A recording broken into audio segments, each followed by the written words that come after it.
Come and get started on a new mission, a new direction, a new intention. Welcome to 5.8G Alive at Connections 50 Plus. I am Terry-Ann Joseph Brathwaite. And I am Jennifer Gibbons Joseph, catering to all your prospects in the third act of life. Economic well-being, social gratification, personal fulfillment. Join us on Wednesday at 6 p.m. on Connections 50 Plus Facebook page, YouTube channel, and on Gael the Caribbean.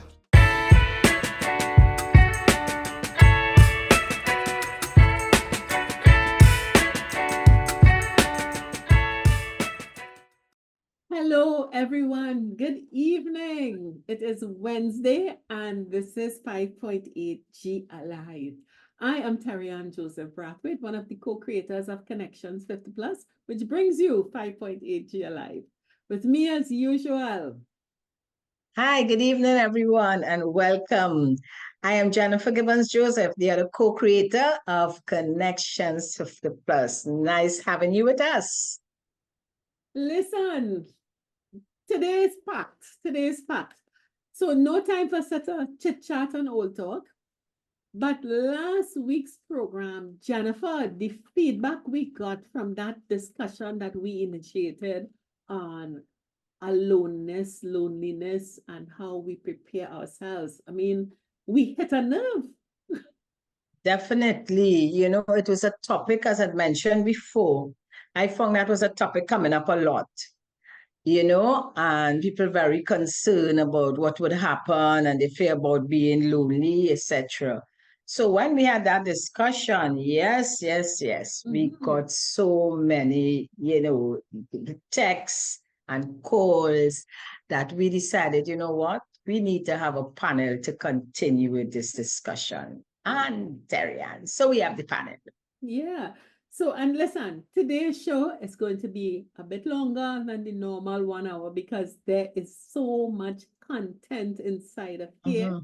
So let's just get into it and let's get some perspectives about what's going to happen to us in the next 10, 15, 20 years. So let's get into it.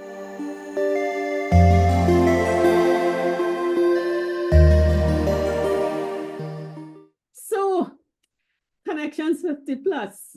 As we said at the start of this discussion, we got so much feedback last week on this whole issue of aloneness, loneliness as it is defined. We are taking your advice and we have assembled a panel to discuss this and to just get different perspectives on what are we seeing as we look forward in the next 10, 20, 30 years and what the perspectives are. So this is our assembled panel, okay? And I'm going to ask each person to just briefly introduce themselves and their context, and then we will get right into it. So can we start with Cheryl? Hello, I'm Cheryl, and I'm currently in Barbados on holiday. Excellent. Emerson? Emerson John Charles. As I said before, I'm from Dominica, but I have been here since 1975. So I've been here almost 49 years. And, well, I'm a Trini. Yeah. And then we have this dynamic duo at the bottom. Dolores Uteram, retired, happy 75-year-old. Wow, looking good. Quite. And I am Sarojini Singh. I'm a retired pharmacist. And like Dolores, we belong to the same birthday. And I love that. We're both happy and traveling everywhere that we can. And now I'm doing like Dolores, accepting every invitation she gives to me. So Sounds good. So Jennifer, you can kick off the discussion. Yeah, what I would like to ask, because as you said, the topic is on in alone and loneliness. do you all see, and anyone could answer first, do you all see a difference in, you know, when you say being alone, someone is alone as against loneliness? How do you see, is there a difference in your mind? For me, there's definitely a difference. Being alone is you could be living on your own. You could be bereaved and end up on your own. And you could just enjoy being on your own. You could just like your own company. There's different reasons. People could be on their own. That's how they've lived that way, or it could be temporarily alone. And that's how they are. And I personally think being alone is healthy. There's times when it's good to be alone, because I feel I personally like to be alone at times, because you can reflect, you can think, you can evaluate your life. There's lots that you can do when you're alone and you haven't got a lot of busyness around you. Now, loneliness is a completely different thing to me, because loneliness is a state of being which the person probably isn't happy being in. For me, it's where you haven't got that close connection with somebody, where you feel a sense of belonging and being able to be yourself.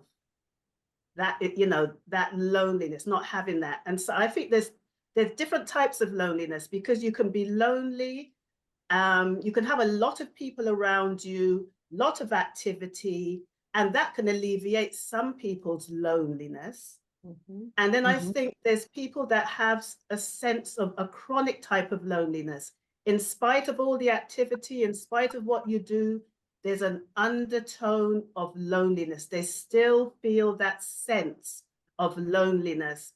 And, you know, I was thinking about this, and I think it could be possibly, sometimes people want a romantic relationship, and that is not in their life. And regardless of what you do, they haven't got that.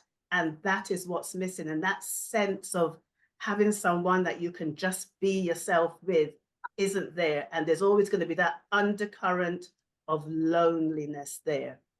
Yeah, I think activities and all the things that you all do and things that people fill their lives with is great. But there's sometimes that undertone. There's still something missing. And that is why people are in a chronic state of like a loneliness all the time. And that's how I see it. Okay, great. So let me move on. I'll leave the gentleman for last. So, Dolores, you could start, you know, it's the same question. My concept of the word alone, that gives a kind of physical connotation. I'm alone in my car. I'm alone when I'm walking. Whereas loneliness is really a state of being, a state of your mind. What you sort of preoccupy yourself with. I'm lonely.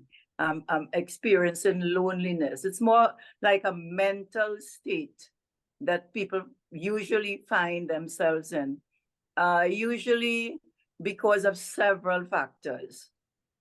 Yeah. Loss of a loved one, loss of something, you know, that type of thing. You find yourself experiencing loneliness.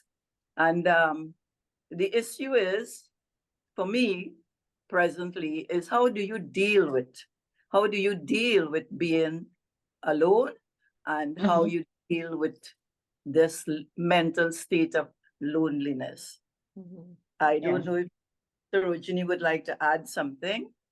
I don't think there's much to add after listening to these three here, but we say you could be alone and not be lonely. That's, that's, you know. Okay. That's a thing I'd like to add. And Jennifer, my friend who is listening, I would like her to add something to this conversation. Sure. She insists on getting in.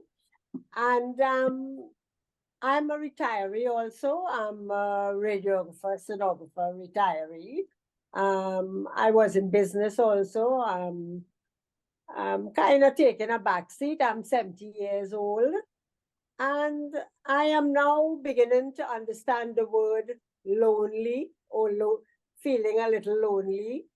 But the loneliness, as I say, as you say, it's a word that we have to play around with, because we have to find ways to combat this loneliness. And now that I'm retired, I plan my day. We have to do a planning from morning when we get up. If you don't want to do voluntary work or go out and do charitable work, you have to combat this loneliness different ways. And and otherwise traveling with these 75-year-old, that's what I do. Right? Which takes up, and you know, traveling now is also a stressful thing. So it combat all that loneliness too. Yeah. Right? And it's nice to meet you, Jennifer. And it's a pleasure hearing the young lady from Barbados. I mean, she's English. And the Trinity. And the Trinity born, but we can hear his accent.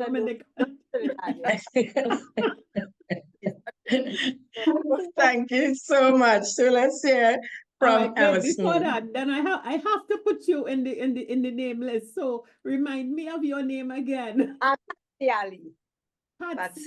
Patsy Ali from Gulfview. All right. So Emerson, let's hear your views on being alone or loneliness.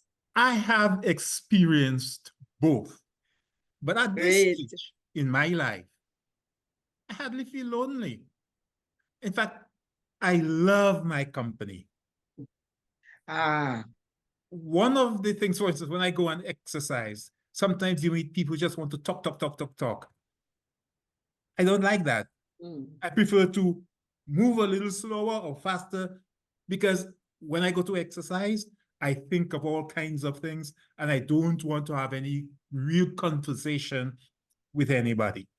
There were times in my life when I felt lonely. Yes, I can be lonely because you can experience loneliness even if you're in a crowd. But being alone, it's something that I enjoy. I get up in the morning, I say my prayers. I don't say long prayers as I used to. I have a rhythm. I have my coffee, sit in my veranda, drink my coffee. Then 5 o'clock, I go and exercise for an hour. And I try not to miss that at all. So yes, loneliness is not really something that I experience much at this stage in my life, but I've experienced it before. Alone, I've always loved being alone. I like to walk in the bushes.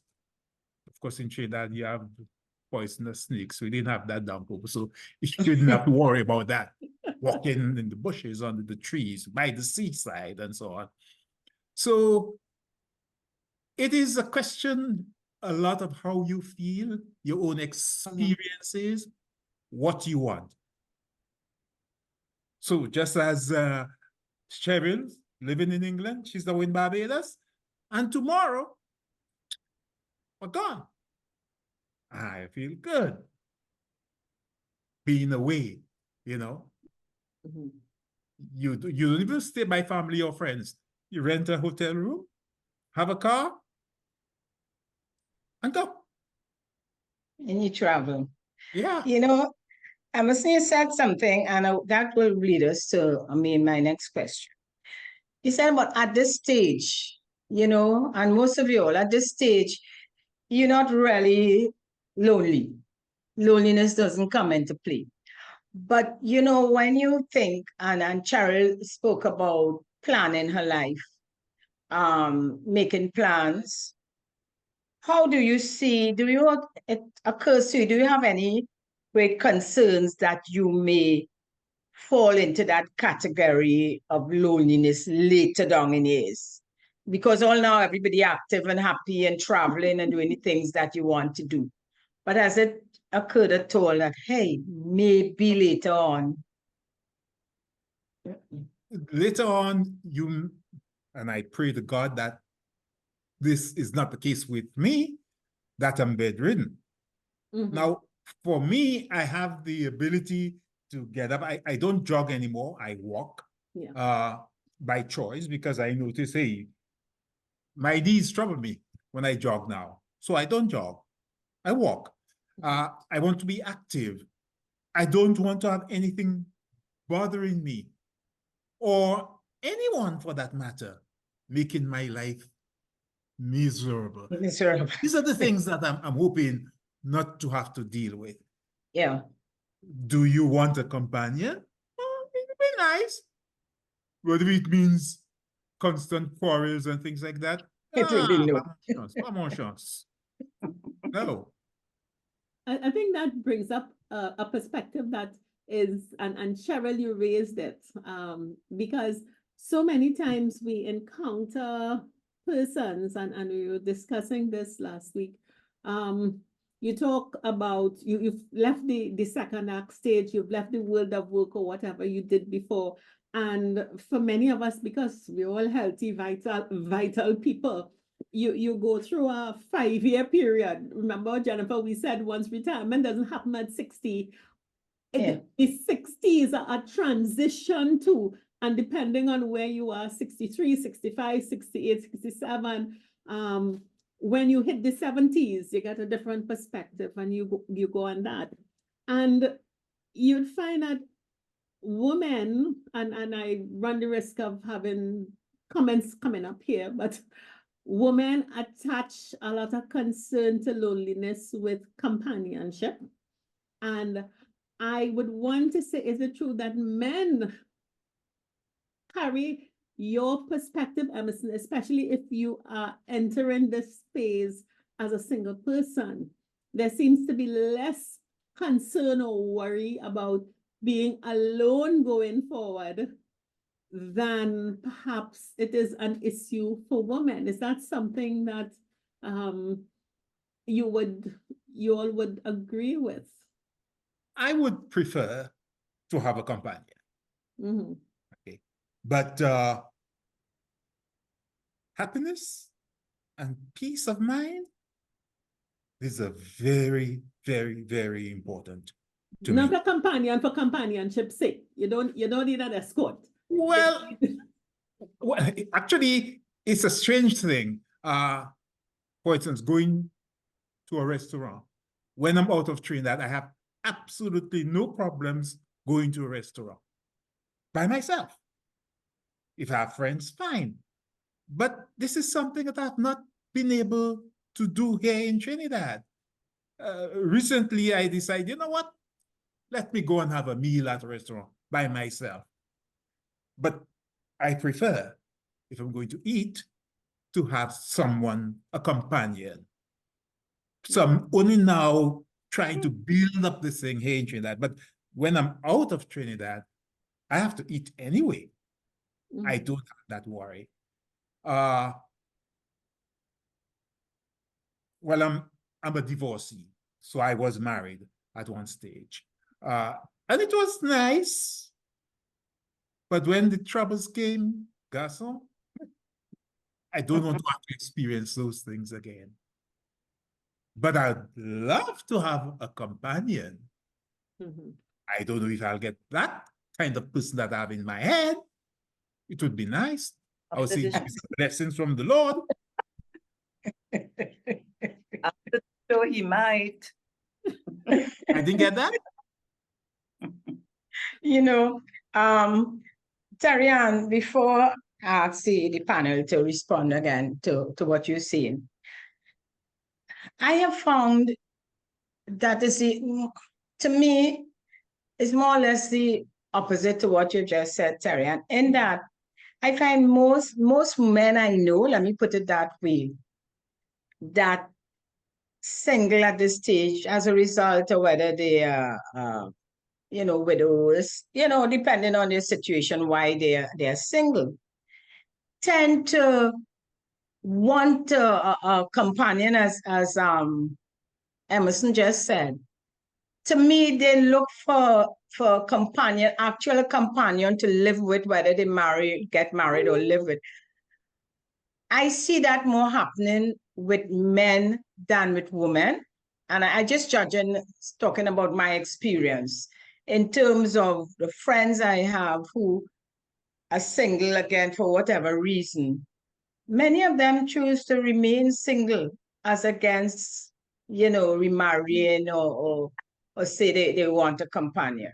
Mm. So I'm put it out there to Cheryl and Dolores to I think many of they get your them, views on that. I think many of them choose to be single. And again, this is just to clarify it. They opt to remain single because they can't Yes. find the person, but their desire is to have a person. So that's the And point. not So they might well, not okay, it find the varies. person. I would Yeah. not put myself in I- that category. No, I'm But talking let me ask generally. Dolores. Each of Yeah, our but positions may be Dolores. different. Jenny, Yes, let me- Dolores. Yeah. Yes. As you know, I was widowed at a very, very young age. I was barely 43 when I became a widow. And I have experienced being alone and, of course, loneliness. And that point you made about the men seeking a companion is more rapid than with the females.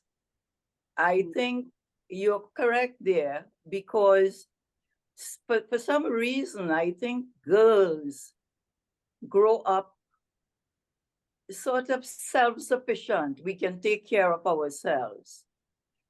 We tend to be able to do the housework.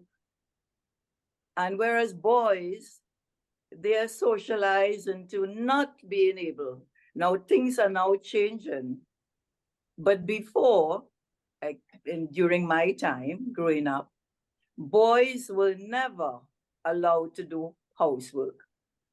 If probably one of my brothers, let's say they had lost a loved one, they would immediately, because they would not have been able to boil water. They would not have been able to iron their clothes, wash their clothes. So the independence that girls and women have as far as domestic duties are concerned, I mean, really, really surpasses all that men can do. Now, a way that I personally, and I'll give you my personal experience, how did I get rid of this being alone and loneliness?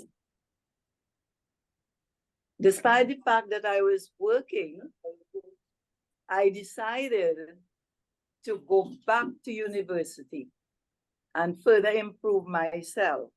So education is a nice way of getting rid of that loneliness and being alone, and educating yourself, learning new things, doing things, meeting more people, making new friends. This is what I have done for the last 33 years and have been a very successful, a very happy, young old woman. Why did you laugh, Penny? My mother had, sorry. It is true, I'm young, but at the same time, I'm pretty old. And this is the way I was able to overcome some of the loneliness. Now the socializing, everybody need a bit of social life. And how I got involved in a lot of groups, Rotary, Women Working for Social Progress, Indian Women's Group, all kinds of activities. And this kept me going. I did not ever, at one point in my life, feel sorry for myself and say, oh, I am lonely and I have no one, to go out with. I'm sorry that my brother there doesn't feel comfortable going and eating in a restaurant. Man, I could walk in the biggest restaurant and eat by myself. I feel comfortable. because I enjoy being me. I enjoy my own company, right? And once you have that kind of maturity and that kind of confidence in yourself, man, the years will pass by and you will keep on looking forward to the coming years. Mhm. Thanks If for that. Sorry. I must, before Cheryl answer to, let me hear you had something to say when Dolores was. Yes, the Dolores, and I get a lot of that here in Trinidad. Apparently, boys had certain chores, and the Yeah. girls had completely different chores. I was the last of my mother's 7 children. By the time I was really growing up, 3 of them were already out of the country. I had my turn, like my sisters, to do everything. So even when, I mean, we didn't have a whole set of clothes, but when I came from school, I washed my shirts, put them to dry, iron them. I had my turn to cook. I had my turn to, remember at Christmas time in particular, to scrub the floor and all that. I had my turn, like my sisters, to do everything. So whether it was washing, ironing, cooking, taking care of the house, I had my turn. So this thing, which apparently I have gathered in Trinidad, was not the case. And I would not even say that how my mother trained me was generally the case in Dominica, but that was how it was. So it was very important for me. For instance, you know, many men, if the wives didn't cook, that was, they had nothing to eat. Now I don't feel like cooking. Strange. I have so much time now, but I don't feel like cooking. I might go and buy food. Yeah. Yes. So, Cheryl, what you think about? Thanks, Amazon, for that insight. But yes, most of the men in Trinidad is like what Dolores said. I grew up with brothers who didn't know to do anything at all. So, yeah. And Cheryl. I'm not really sure on this one. I know people do say that men probably, if they've lost their, you know, they're not able to deal with being alone and loneliness, when women can tend to be a bit more, I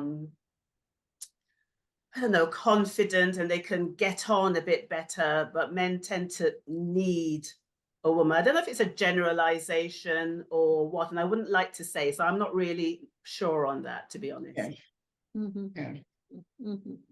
Yeah.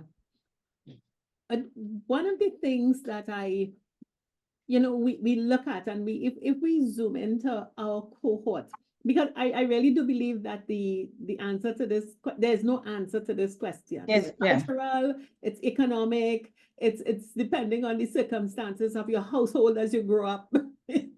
Everybody had to do something, or whether you had help in the household. So I think the answers would change. But one of the things that we recognize, especially as we look at the cohort of the 50 to 80 in the 21st century, and as we are getting into the heart of the 21st century, we have almost finished the first quarter of it. Many of us who have we've been successful people. We have been, as I say, in every aspect of life, we've been successful people. And we are looking down the road at, okay, the next phase. You spend the 60 to 75, still one foot in the active world, another foot in the passive world. And not a lot of us are looking down into the latter parts very confident. And one of the issues that is of concern is who will be with me? Will I be alone? Will I be lonely? And that I think is something that not a lot of people talk about, not a lot of people talk about it. And if they talk about it, there's a lot that is being discussed about what I'm doing now without a discussion of will I be able to still be doing it in the next couple of years, the next 10 years or 5 years. Is that a concern or something that you all, think about? Is that a valid concern for us? Being the busybodies of the last generation, now having to sit and look at another set of busybodies replace us. Terry, let Patsy come in here. Sure. Yes, Patsy. Patsy. I don't know why, but we see this is happening daily where we are suddenly left on our own. You can have one child or 5 children, but we all seem to be suddenly they are nowhere around. We are alone and there's no one to help us. I've recently seen a friend of have to go to a home because there's no one to look after them. And this is what is happening to most of our older generation now. And, we have to come up with whatever solutions. There's no solution, I don't know, but we are all going to get ill or get lonely at some stage in our lives if we do not have that support, family support or friend support. If I may, just before we continue, I would like, and Jennifer, it's easy to talk about needing and having support if you are ill or disabled. It has to happen. You have to go somewhere. They have to deal with you. But you see that step before when everybody disappears and you are still able. So the context for this discussion, the context of being ill, disabled is, if we put that to the side for a moment, but just to imagine in the next 10 years or 15 years, your social circle diminishes or disappears. Do we think about that? Is that something that is of concern to us? Cheryl, you want to add a point here? Yes. Personally, I haven't really, only for this discussion have I sort of really looked at it. But yes, I personally don't have a partner. I don't have children. And I guess when you sort of think about it, it makes sense to start to prepare and to think about it and to let that, think about how you're going to be, how you're planning your life, how you're living your life rather. Yeah.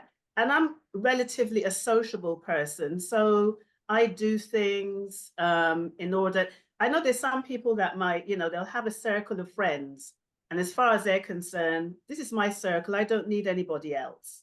I know there's people that think like that because I've heard them speak that way. But personally, I've never been like that. I always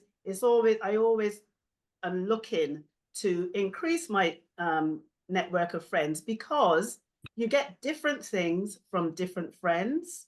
Some friends will be closer than some. I've the oldest friends, I'm 61, I've got friends who I've known for 42 years. And I've got friends who I've just recently met, that sort of thing. And there's different depths to those friendships. So to me, it's wise to be always doing things and be friendly and trying to meet new people along the way. And that will obviously help to alleviate some of the loneliness, aloneness as you go on through your life, and it will help to answer some of these questions that we're exploring. Because I can say, well, I don't have children, I'm relying on my children for this.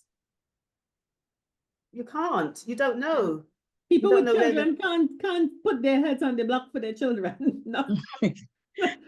And not because they're bad. Sometimes economics makes it impossible for children to take on responsibilities. So exactly. And should you be expecting, and should you definitely be expecting that from your children?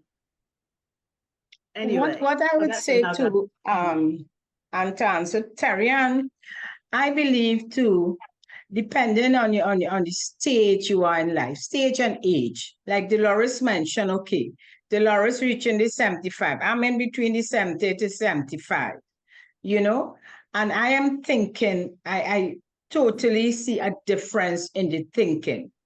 And when I look ahead, what I do, I look at before me, as I will always mention, my mom is right now 102.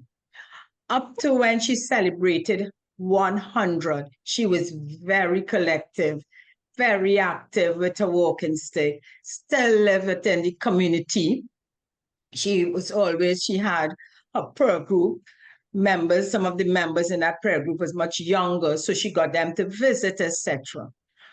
I saw that difference in the last 2 years where she really went down. And not that, her friends, she had in those 2 years, I will say 3 remaining members of the earlier group she was in, they died. So she had nobody to visit her.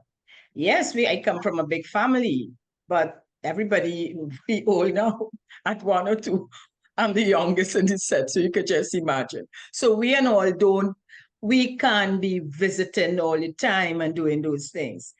And I am, so it had me thinking. And also, because my sisters are much older than I am seeing the difference with those who headed into their 80s,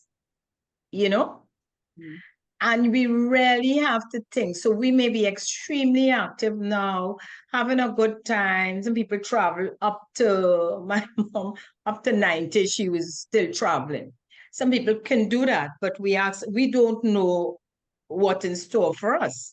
So I believe, and we did it before, Batsy on our program, is I really think, though, it is important, Terry, and depending on where I'm at now at this age, to consider what I have friends, I enjoy in life, I'm active. But if tomorrow I cannot move around and I'm losing friends as I go along, my numbers dwindling, then I really concerned about the loneliness. I could live alone. I could be alone. I'm happy with who I am. I could go out alone and all that. But there is that concern about reaching that stage, maybe not as where my mom reached at 1 or 2, but just heading to the 80s and knowing that I cannot depend on children to be visiting and to be there to occupy my time. You really have to change how we think and consider that, hey, we may have to look at that home. And I think that's why we have so many homes now, different type of homes, that assisted living, etc., that where before that was taboo in families. And we wouldn't consider that, or even having a living, housekeeper to make sure they take care of us. I think we need to look at that and actually say how we would like those years, if that happens, what we would like to do to avoid that lonely feeling. That's my take on it.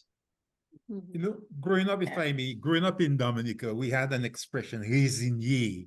Résigné was a place that you put old people who had nobody, no money, and so on, and taking care of the government. And growing up, that is the worst thing that could have happened. Oh, yes. That was the poorhouse in Trinidad. Yes. We used to call it the poorhouse. Yeah. And so you growing up, I remember even when I was younger, my aunt who's now dead for some while, and my sister, one of my sisters who has Alzheimer's, they'd always be telling me, watch your money. Because sometimes we just want to spend and don't prepare for that eventuality. We are hoping, but it's partly in our hands, because at the end of the day, it depends on what you do. So you have to take care of yourself. What about savings? What about insurance? What about retirement? There are lots of people who have nothing really other than what they get from the government. And then you ask yourself, can they be okay on that?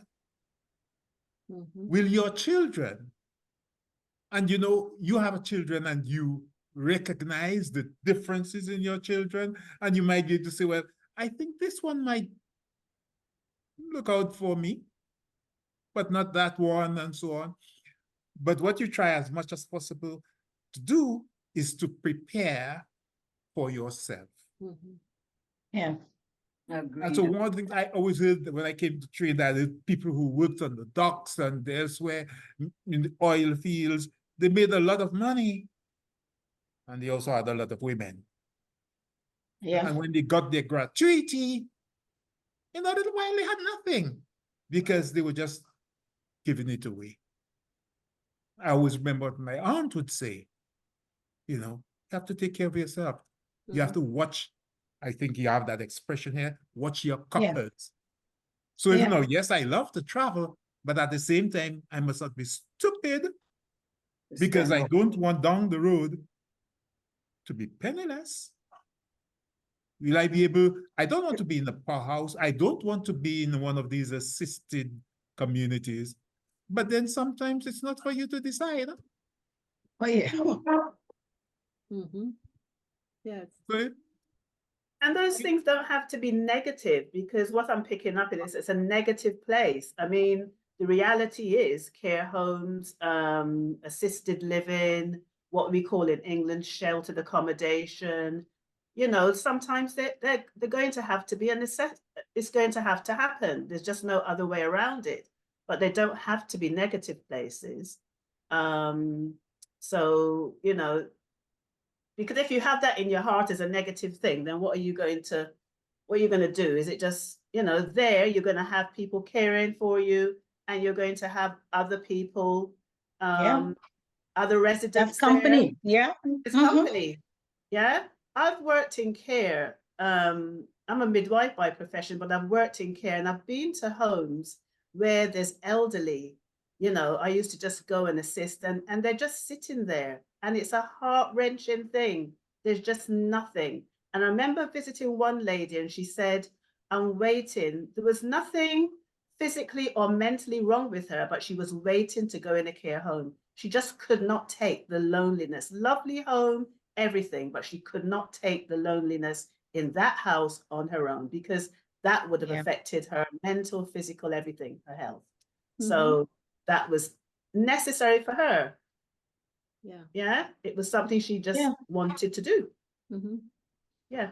Patsy, I up think to you this wanted to morning, say sorry, something. Mhm. up to this morning, I was reading something about Charlie Munger. He died not too long ago. And he lived 70 years in the same house, you know, and many times, and when I look at what is happening and the younger folks, they just want to be in this gated community, this big house, and then they don't realize at the end of the day, their children will be going on their own. What are they going to do with this big house? One of the things that people do, we don't do it much here, downsizing. Mhm. So I think it's something, it's not just waiting for this period to just come on us. We have to be thinking, I think, that we need Yeah. to be thinking of those things all along. Yeah. Nothing is guaranteed, Yes, I think. but we Patsy have to be wanted- preparing. Yes. Patsy, I think you wanted to say something. Not really, but I was thinking, like in Trinidad, in England, they probably assisted homes. The government probably assists the old age homes, and it's probably more equipped with facilities for people to live a more comfortable life. In Trinidad, you now look for these homes, and it goes by with the cost. Depends on the cost, you will grade it like that. You know, so it's who can afford these homes now. I'm not sure if how many government assisted homes we have here, but we all have to be prepared for Yeah. one day might have to go to one of these places. So as gentleman was saying, we have to prepare our income later on to be able to assist ourselves to get a proper place Yeah. to live. Yeah. Or, you know, to be comfortable. Mm-hmm. Yeah. Yes. What about Sarah Jody? We haven't seen her for a while. What Sarah is Sarah Sarah Jody? Sorry. Yes. Yeah. So stepped out a little You know, bit. one of the things that and Cheryl, you made a point, and Emerson, you also corroborated that point. For our generation, sometimes I'm amazed we're the ones who learned so much, broke so many barriers, created new things. Normal was nothing for us, because if something new presented to us, whether it was technology, whether it was migrating, whether it was sending your children away to school, we took it in stride and we learned about it. And it is often a very big surprise to me when we talk about this issue, how we look at senior care. And I'm talking when we get into 70s, 80s, 90s, and I'm not dealing with the disabled and infirm. I'm dealing with, you just don't have anybody around you.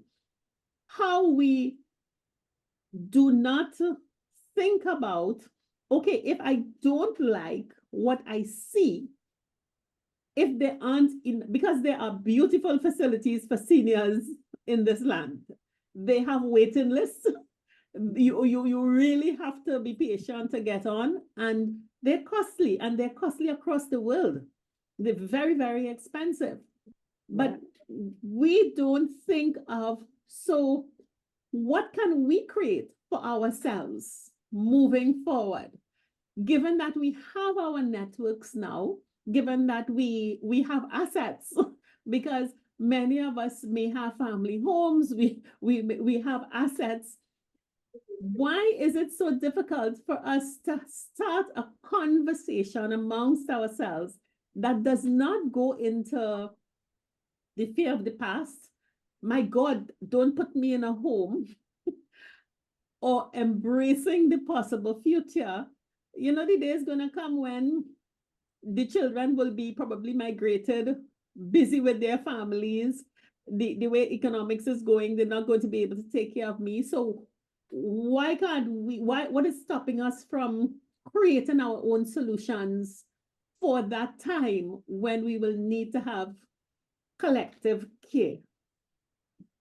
I think I'm talking a little too much, but I can think of a recent experience that I had.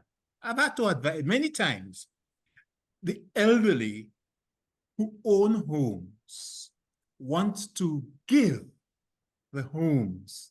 And generally you do that to a child that you love very much or close friend.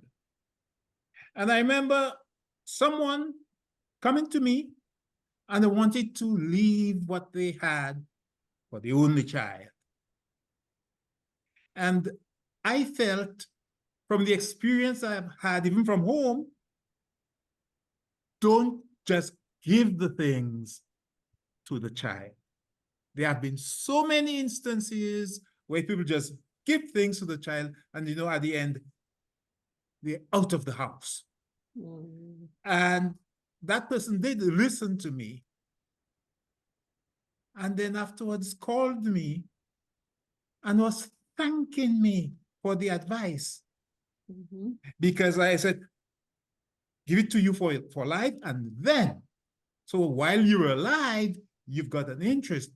Because the person's only child, and you put it this way, so I don't want to identify whether it's a man or woman, started giving endless trouble. The one they have. Endless trouble. And you were, oh boy, the person was thanking me for having advised them give themselves at least a life interest, Mm-hmm. rather than just giving it to the children. Yes. Mm-hmm. And I think that's one of the things that perhaps we have to think of, because we're talking about all these things. How many of us have really prepared financially and otherwise? How are we living our lives just having fun, Mhm. just spending without thinking, Well, 'cause I then could we're put going to have some, problems. I will put some numbers to that. If you want in the next 10 or even now to go into a decent senior care facility in Trinidad and have all your needs met, you better have between $12,000 and $15,000 a month to pay. And how many of us have $12,000 to $15,000 a month? So now that we know it, I really want us to address the issue of what is it in that mindset that keeps us so confident that we have it all and not wanting to use all the creativity we had on the second act stage to come up with new solutions and new options. Dolores, how do you and your friends think about this? Is this something that you discuss? But I like the point that that Cheryl raised about some of the positives of these senior homes, because I mean, right now I know of one daughter, the daughter lives abroad. The daughter has absolutely no intentions of coming back. Mother has this big house, all alone, began to experience loneliness, and she decided sell the house and move into a senior citizens home. And she had enough adequate funds to cover at least years of her life in comfort. Yep. So I think senior citizens have to more or less start thinking along these lines. Yeah. And to me, that's the only way forward. And for the elderly to have a sense of, a peace of mind, a sense of security. I think that is what, in your old age, that is what you really crave, that feeling of security. Patsy? Yeah, so I agree totally. The homes, we have to prepare ourselves to actually go in a home.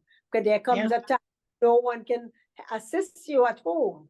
Even you cannot get caregivers 24/7 to come to your home. Your children cannot do it. They have their own lives.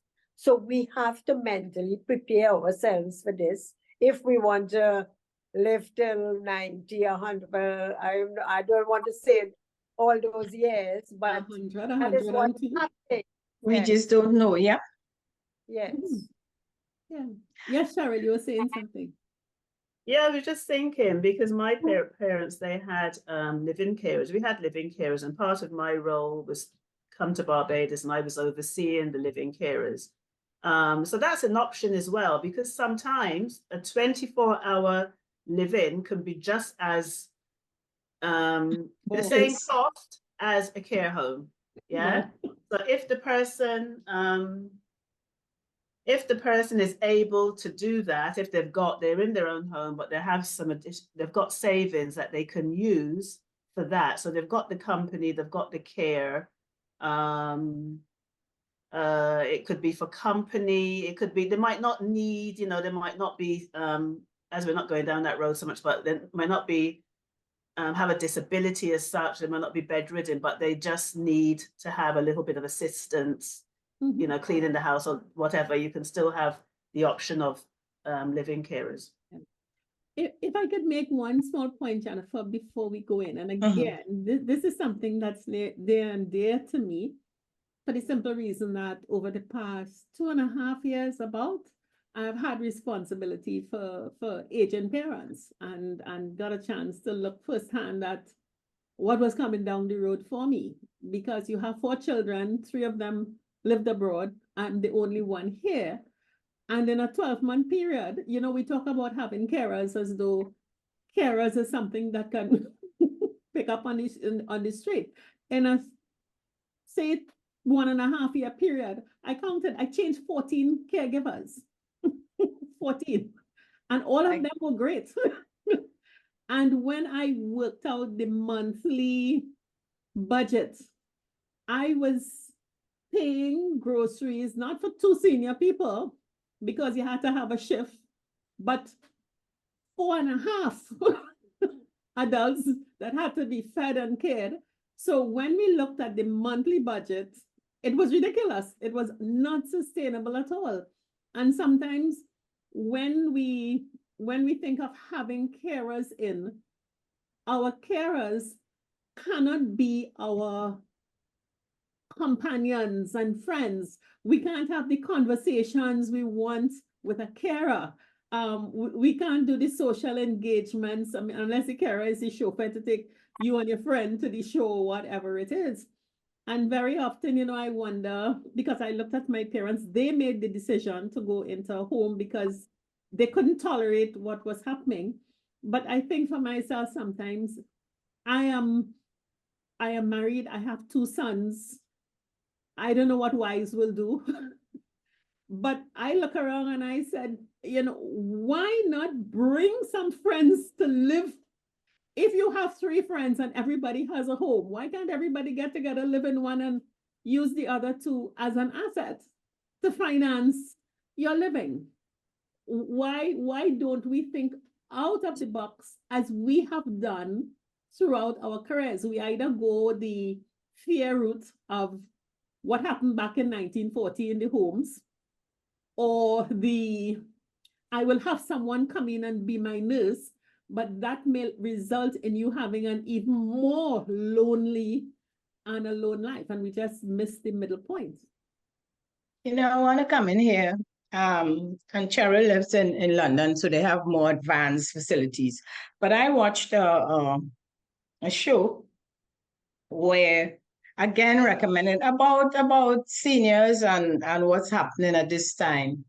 And the shared home, which is what Terry Ann was, you know, talking about there, is one of the very popular ways to go. And for instance, like Dolores, if you have a friend who has a very large home now, a lot of rooms, very comfortable with all facilities and everything, and living alone, but choose not to go into a home, and you other friends, like in my case, I say, okay, so I may have 2 other friends in similar situation. We look at which one has the most comfortable home, safety, etc., etc. And we decide you may want to upgrade a bit, so you have 3 or 4 self-contained units within that home. And then you have, so 1, you have the company. 2, then you can have maybe to share, whether it's the driver, whether it's the nurse, whether it's the housekeeper, the cook. A housekeeper. You're really not doing anything. You are paying, but you again, because it is an expensive decision when you do that. It's still a big cost. Mm-hmm. And when you do that, you're pooling your money together. You're pooling your money for all these facilities within the home. So you're not, in that case, and this is just the other side of actually selling the home, where you have to sell it and pay for your own for you to go into the type of home that you feel you deserve. Mm-hmm. But you may have friends who you say, let's come together and do that. So as I said, it's a new ideas, and it is happening already, and it seemed to be working. I think we just have to decide what would suit us best. Mm-hmm. You know, what will suit as us an best. attorney, are you going to have just a gentlewoman's agreement, or are you going to have a written document? Well, Emerson, when that time comes, and I actually know of the situation, and of course, you always have the legal aspect because it is estate you're talking about. So yeah, it is somebody's estate. So if the house would be mine, well then, and I think it would be wise if you're getting into such an agreement to get the legal advice on how best it works. But it's actually happening. And the interview that was done, those who in it, and it wasn't here, it was in the US. And it worked, and they shared the information on it. You see, anytime we're having those kinds of arrangements, we have to think in terms of contributions. who is going to contribute what Yeah. and how often. Then, of course, you're likely to be having children and others who are eyeing that same property. Oh, yes. And so you have to think in terms of them. We don't know how we're going to die, when we're going to die. All we know is that we all must die at some After stage. that. And so this is why I'm thinking I don't have a solution, but there are a number of factors that one has to take into consideration before one enters something like that. Yes. There's so many times we meet so many, even okay, a girlfriend or boyfriend. And initially everything is going very fine. And then what? Yeah. Difficulties. But Emerson, if we take the perspective and we want to use the last few minutes in terms of a solution, and I am taking the view of now our cohort looking at continuing in reasonably good health, but less capacity for independent living. So you might be able to drive as well. You can't take care of the house as well. And companionship, most important. And whether it's intimate partner companionship or just friend and partner alignment companionship we're talking about. We have the conversation at two ends. It's either into a poorhouse or arms house, or you're just sitting and wringing your hands. And we are the generation that created everything. So I don't think a legal document to control whoever owns the asset may be an issue, but these things can be managed. But can we think of being 88 or 95 and living communally with your partner, a friend that you chose, sharing your asset and using your collective assets to support your living? Because again, I will put some numbers down. A typical competent caregiver, and I'm not talking about the housekeeper, a person who will just care for you, is about $8,000 a month. It is, yeah. It's about $8,000 a month. And I'm not talking about you going to the state help person who come in for 6 months or what. I'm talking about you want somebody consistent and reliable. And let me add in And here, you need two of Terry-Ann, them. You need yeah, two of you them. need a night nurse because like in my mom's case, you're talking about the day for the caregiver, which is around the 8,000, but the night nurse now But is Jennifer, a completely different cost, I am saying, much higher. I am saying, I don't want a day and a night nurse. I want continuous care, which means I'm running a shift Full system. time. You want I a have full to get time. 2 persons on a relief. Rotate. That cost could be around $17,000 a month for caregiver to just bathe you. And I have to still get the driver. I have to still get other help. Food, I still medication. have to pay groceries. So when we take a critical look, and one of the things as we get older, we want to be assured of consistency that the persons around us are known and continuing to work. You know, you don't want to be, I do not want to have to change 14 people in a 1.5 year period. I think that is setting yourself up for all kinds of trauma. And that's one of the things that caused my parents to say, excuse me, put us in a home where there is management, there's supervision. So if we look at a wage bill of $15,000, let's be conservative. We look at a food bill of probably another $5,000. How does that make sense versus going into a home for at the high end of $15,000 and all those expenses are dealt with? Or if you don't want to go into a home, can we not use our assets and our intelligence to come up with an agreement and a solution with our friends and children that will allow us to live our life in comfort and on the terms that we choose? You know, that's the thing that I would love our cohort to to think about as we go forward. Yeah, Cheryl.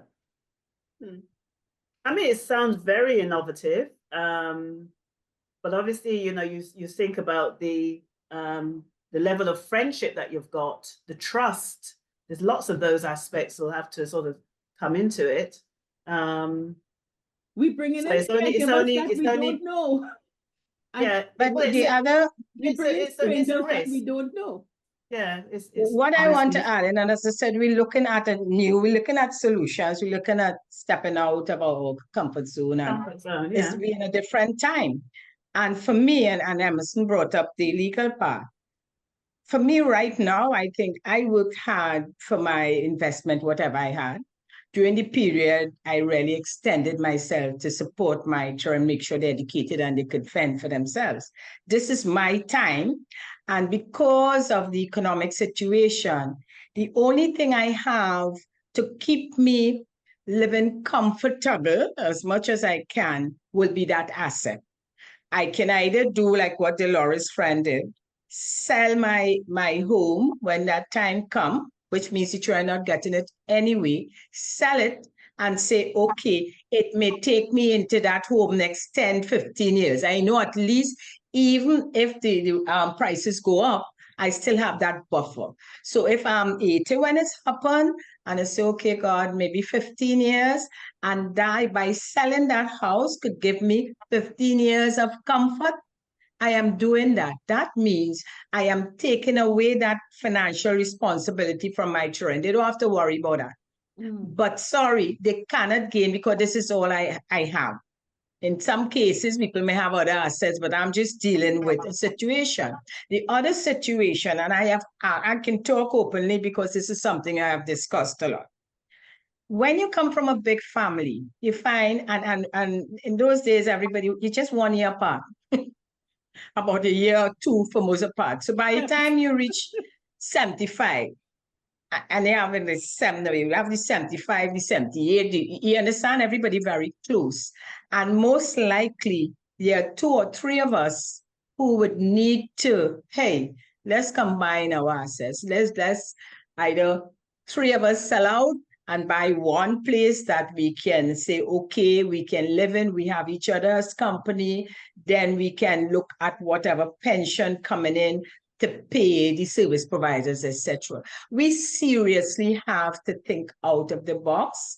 And unfortunately, if we don't have a large set of assets, our children just can't. We did what we had to do, or some of us, we sell, we divide the assets one time, we keep what we can deal with, and we give them this. So we have to think differently. Traditionally, we used to do it one way, but now we have to think outside the box. And that's my view, Emerson, on assets and what we can do at this stage. One of the things I think you get it, a lot of it here and elsewhere. People, when they get to our stage, they are afraid to make a will because they think the moment they make a will, they're going to die. I've made a number of wills. That's true. Already. And then the next thing is they keep it love secrets. And for me, I have to think in terms of that. I've decided that I want to be cremated. Since I understand some of those places, they rent the caskets. I say, don't go spending any sort of money on any casket. Rent a casket. Because my understanding, many times, even when you buy the casket, when they put you go back and take it. They take you out of the casket. Burn. And then the only instruction that I've given, as my son, mow the lawn and sprinkle the ashes on the lawn. That's all I want. And of course, a church service. When I'm dead, no big set of money. Yeah. Spending. Yes. No. Let me go. I'm dead. I'm gone. Let me go. Dolores? Because in the end, nobody's going to go and visit any tomb. No. Not again. Painted grey for All Saints. In a while, while all of this talk was going on, my mind was, looking at a solution. And I think it would not be a foolish thing for Connections 50 plus to seriously start thinking about investing into a senior citizens home. Dolores, that came up with Terry and I, but we need investors. No, we Because Like the you said. in our homes. tribe will be happy to be on one roof. So it's something to think about. It's a No, but serious thing. jokes aside, No, I visiting a home, a senior. I mean, this was a long, long time ago, but it's funny that sitting here and hearing all of this, I just remembered there was a Rotary home in I was in a place called Pineapple, Alabama, and that was for senior Rotarians. There was a retired home for senior Rotarians.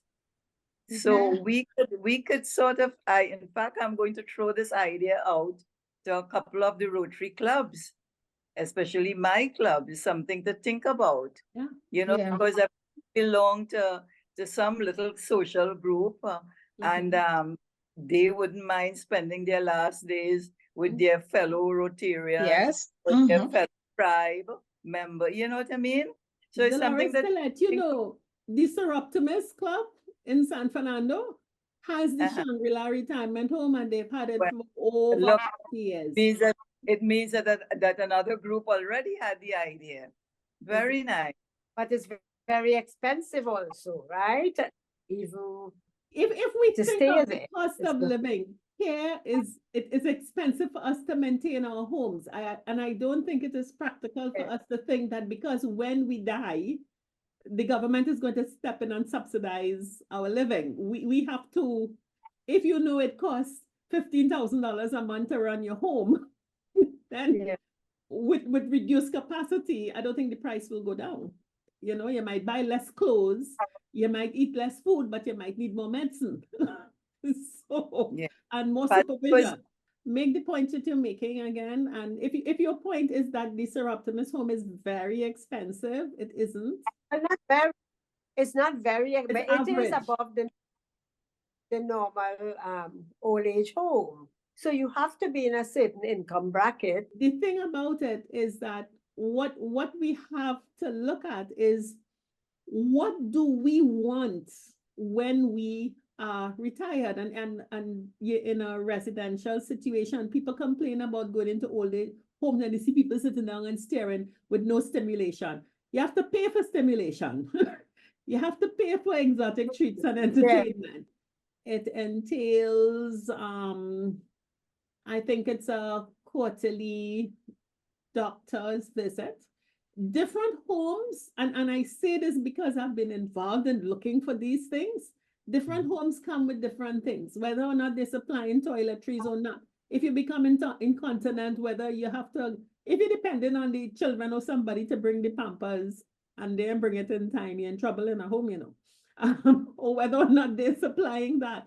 The kind of a facility it is, the number of outings you have, the kinds of programs they bring into the home all of those things are built into the price. So, as I said, if we don't think about our being disabled or infirm, but we're just not in a place and we think of, all right, what kind of environment do we want to be in? What kind of activities and stimulation do we want? If we go to theater twice a month and to dinner 3 times a month, how much is that? Yeah. So we have to think of what are the options.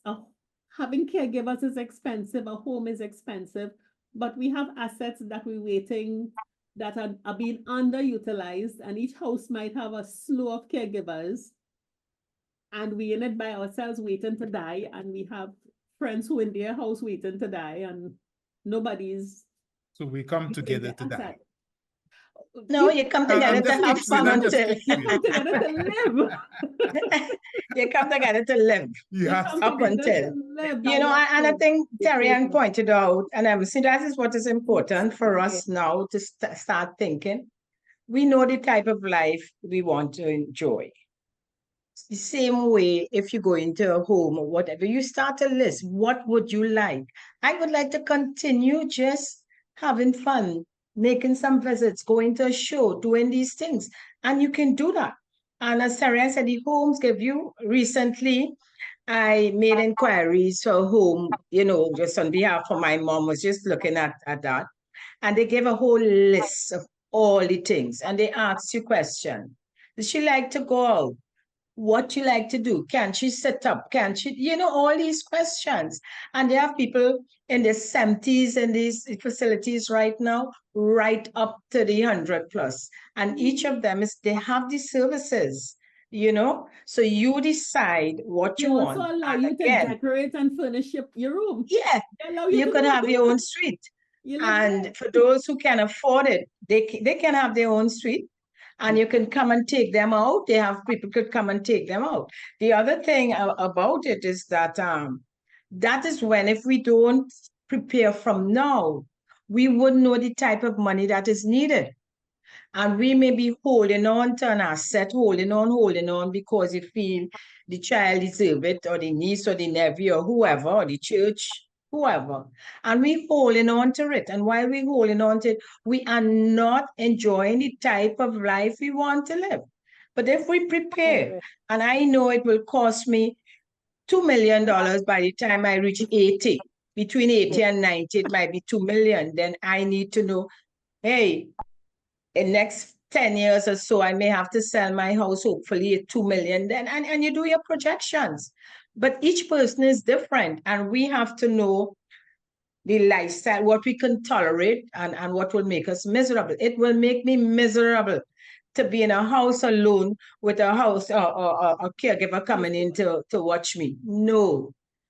I always say my mom is happy because she loves people all around her talking up to now. You come and you talk and talk and talk, she must have people around her. You know, so if it's she alone in a house and she's with in a her old caregiver, neighborhood. And she's in her and old she, neighborhood. yeah, she within her neighborhood. So you still have the neighbors come in and visit. So it varies with people. But I either for me would be, let me get together with two friends and let us live in one big house, No, hire right. driver, hire Three everybody, and houses. let's have fun up to Yeah. whatever age.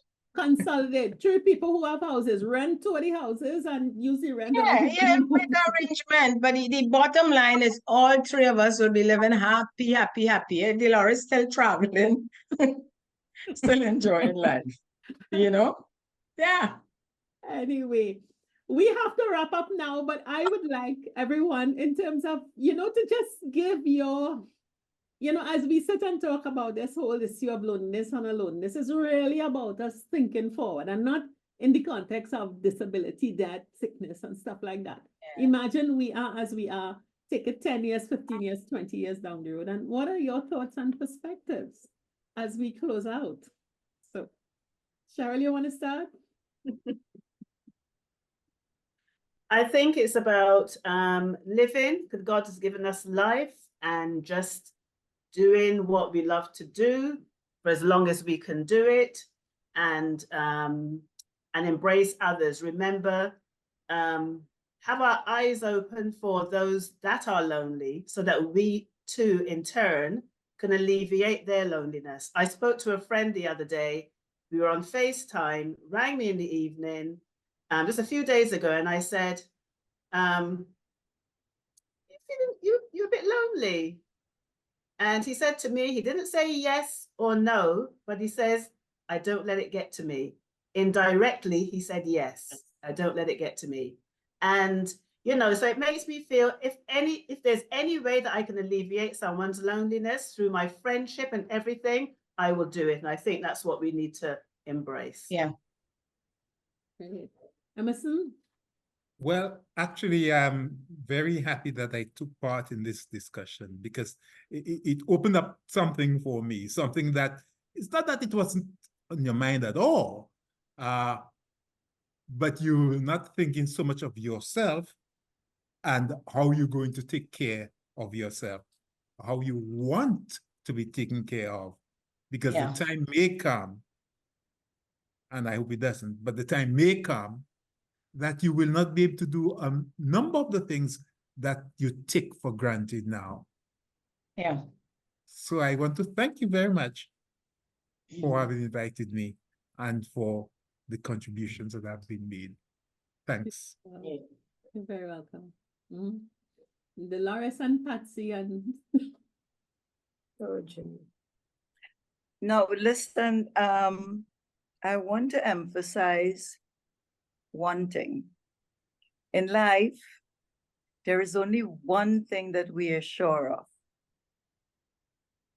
Sometimes we say, well, two important things, birth and death, but the only thing we are sure of is death.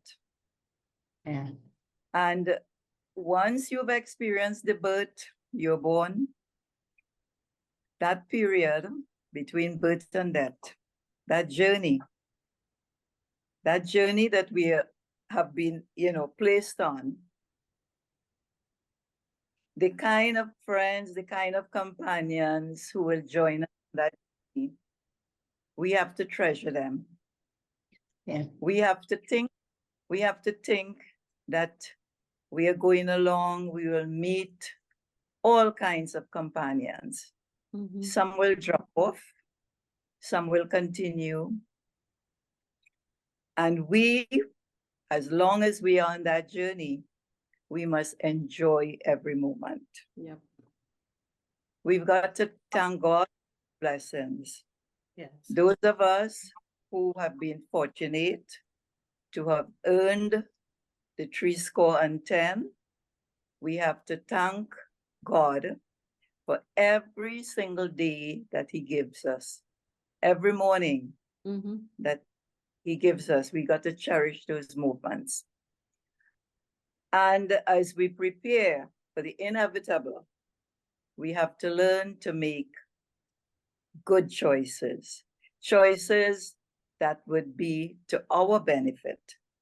This conversation today was very, very enlightening. I am glad you all invited me to join. I'm glad that Patsy invited us for lunch. And I'm glad that you allowed me to allow Patsy and Sarojini to be part of it too. Okay? And we really, really have to count our blessings. Definitely. As we travel on this journey. That is what this whole panel was about. But Jennifer, I think this was very wonderful. Oh yes, it had us, all of us, thinking a little deeper, as Emerson said. You just touch it up. You might think of, well, nah, you're good. You're good alone. You're happy with yourself. And, when that time comes, you're going to deal with it. But no, this is when we have to really start to address, what's going to happen down the road, what could happen, and how we would like to, what we'd like to do. Yeah. Did Patsy want to have any closing remarks? Yes. She's still there with you? Yeah. Okay, personally, this conversation here has been an eye-opener for me. I haven't even started thinking along those lines because somehow our parents died. My father died at 90 and he was fit till, he died. So I haven't even thought of it, but it is an eye-opener for me. And I thank you all for letting me join the group also, and Dolores for letting me in on this. It would be nice to know that later on in life, there are choices we can make to go to an assisted home when we need one, a proper an assisted home or help that we can get when we are, well, don't have anyone to look after us. Yeah. Mhm. You all That's very much. great. Yeah. So, I will say all of the good assisted living homes are private. a private, Yes. Yeah. yes. Don't look for the state to do it. So if whatever is out there, and what I would advise people, go and visit the homes. There's nothing Yeah. wrong with shopping around now. Go and shop around Yeah. to see what's there. They would be happy to have you. And if we see something and we don't like anything that we see, then that says there's a niche in the market we could fill. Create it. Yeah. Dolores, we could create our But, own. but what you all were saying, you know, try investing now. Yeah. I think that's a good idea. Yep. Yeah. And where, as you say, we always thinking of leaving the house to our children when they have their homes already. You understand? Yeah. We can now do something for us later on. Yeah. All we're doing is saying to them, look, if me and my 4 friends decided to live together in the house, say I survived my husband and my 2 sons are sitting looking at me because they said they're not going anywhere. But if I decide to bring in 3 friends, then you just have to wait till everybody passes before you get it. All right? So Somehow that's easier said than done, eh? no, that's where we get the lawyers in to have Yeah. that agreement done, the tenancy agreement for all. Yes. Yes.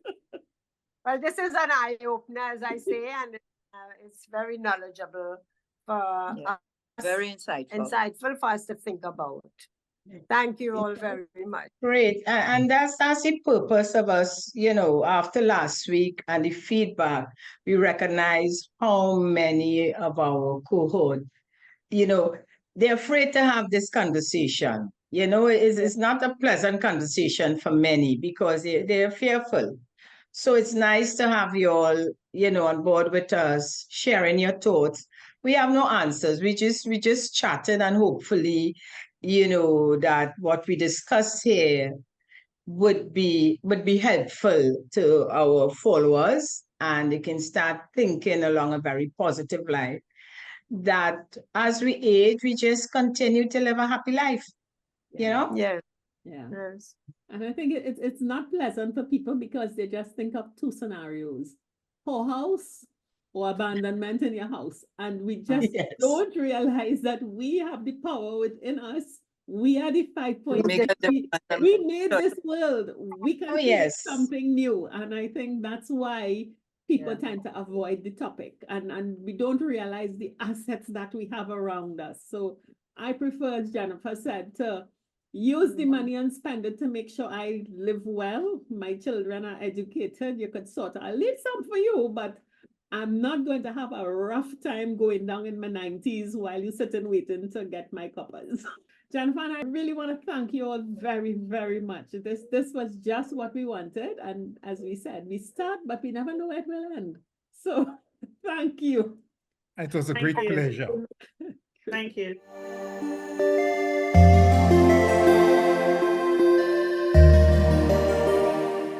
Well, Jennifer, do we have a solution to this issue? You know, with this conversation, what it tells us is that, Terry, and we have to be creative. You know, we have to think differently because this is new to us.